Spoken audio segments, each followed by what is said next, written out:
Hello guys and welcome back to GosTech. Today I'll show you how to shut down your PC in the correct way. If you shut down your PC on the Windows icon down, then you are doing wrong, because you are not shutting down PC completely. All you need to do is go to search bar down and right control panel, click on it, then click System and Security. Then click Power Options. Then click Choose what the power buttons do.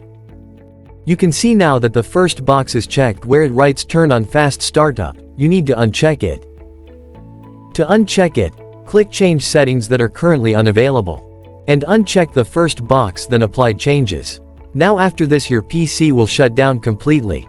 Thanks for watching and don't forget to subscribe.